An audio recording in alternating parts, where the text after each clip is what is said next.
bonjour à tous et surtout bien des choses. Et en cette journée, j'aimerais juste encourager une personne ce matin qui se sent fatiguée, abattue, rejetée, abandonnée à soi-même. Laisse-moi te dire que Christ est la solution à tout problème.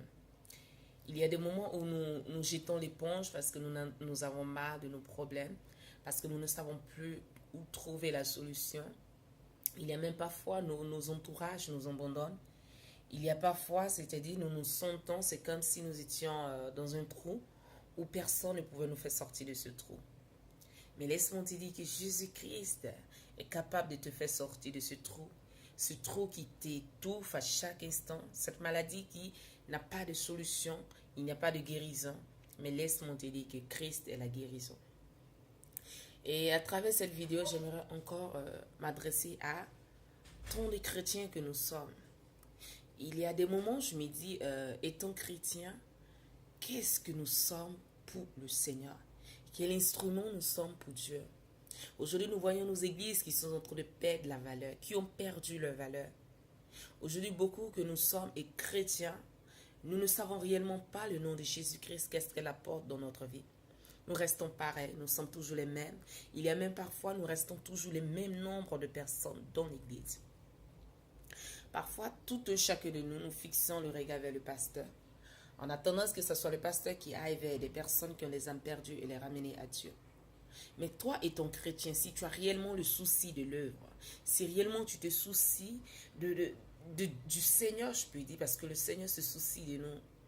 Et du moment qu'un de ses brebis s'égare, du moment que les personnes sont dans la rue, qui ne connaissent pas Dieu, sont nombreux. Du moment que les prostituées sont en train de remplir des boîtes de nuit, des routes et autres, du moment que des brigands, des hommes de mauvaise foi sont en train de remplir des prisons. Et nous, étant chrétiens, nous avons le sourire aux lèvres. Nous, étant chrétiens, nous sommes... C'est comme si rien ne nous touchait au fait. Est-ce que réellement nous avons le souci de cette œuvre? Parce que chacun de nous a une œuvre à accomplir pour le Seigneur. Ça ne sert à rien de venir à l'église chanter, prier et rentrer à la maison. Nous pouvons faire plusieurs choses si nous le voulons étant chrétiens. Nous pouvons nous mobiliser tout chacun de nous. Ça n'a rien à voir avec être pasteur ou ne pas être pasteur. Parce que nous regardons un peu, prenons un peu l'exemple dans le monde. Il y a des hommes qui ne connaissent pas le Seigneur, mais quand ils ont une œuvre en main, ils se mobilisent, peu importe les responsabilités qu'ils ont. Ils ont le souci de l'œuvre qu'ils ont en main. Et ils cherchent de mille et moyens. Comment faire pour que cette œuvre aille de l'avant? Comment faire pour que leur entreprise puisse, comme on dit, être remplie ou avoir de la prospérité? Comment faire pour que le peuple vienne assister à ce qu'ils sont en train de faire? Comment faire pour que les publicités, c'est-à-dire se publient dans un milieu ou bien dans des milliers, comment je peux dire, de pays? Comment faire? C'est-à-dire ils ont un but, c'est de publier, faire de la publicité. Et après avoir fait cette publicité, ils aimeraient que ce peuple qui sont en train d'annoncer ces choses puisse, c'est-à-dire, entrer et vivre réellement ce qu'ils sont en train de dire, ensemble avec eux. Mais nous qui sommes chrétiens, nous sommes les plus faillants de tous. Nous n'arrivons pas à faire des pas. Nous n'arrivons pas à mobiliser le peuple de Dieu. Nous n'arrivons pas à mobiliser même ceux qui ne sont pas chrétiens. Nous avons la sagesse et l'intelligence. Parce que la Bible nous fait comprendre qu'à Dieu appartient la sagesse et l'intelligence. En plus forte raison, ceux qui adorent le Seigneur. Comment ne puis-je pas avoir la sagesse et l'intelligence? Il faut juste que nous nous levons. Quand nous trouvons que tout est fermé, cherchons ensemble, mes frères et sœurs, comment faire pour que l'œuvre de Dieu aille de l'avant? Comment faire pour que l'œuvre de Dieu soit solide? Comment faire pour que, c'est-à-dire, nous soyons plus dans l'église?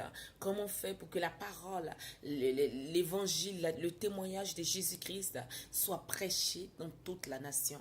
Comment faire pour que le monde, même les malades, témoignent que Jésus-Christ est le docteur de docteurs? Mais nous avons le Seigneur. Nous avons la lumière qui est Jésus-Christ. Et nous éclairons dans la lumière. Je pense bien que ça n'a pas de sens. Si nous avons la lumière et que nous rentrons dans un lieu qui est déjà éclairé, il n'y a vraiment pas d'effet à la lumière que nous avons dans la main. Mais quand nous avons la lumière et que nous entrons dans un lieu qui est rempli de ténèbres, je pense bien que ça porte réellement la joie dans la vie de ces personnes. Une transformation totale, un changement total. Voici notre but, apporter la lumière dans les ténèbres, non apporter la lumière ou avoir la lumière dans un lieu qui est déjà éclairé. J'aimerais, c'est-à-dire à travers cette vidéo, que tout un chacun étant chrétien, que nous nous souvenons de l'œuvre pour laquelle Christ nous a appelés, que nous nous souvenons de nos devoirs étant chrétiens, que nous nous souvenons de notre, comment je peux dire, de notre mission étant chrétiens, parce que le Seigneur nous aime, raison pour laquelle il nous a choisis. Et s'il nous a choisis, c'est pour que nous allons aussi vers ceux qui sont abandonnés à eux-mêmes, ceux qui ne connaissent pas le Seigneur, les malades, les affligés, les tristes, les personnes qui sont emprisonnées, des personnes qui sont rejetées, des personnes qui n'ont pas de solution, qui sont, je sais pas comment on dit, qui ne savent plus où mettre les mains. Va vers cette personne et dis que Jésus-Christ est la solution.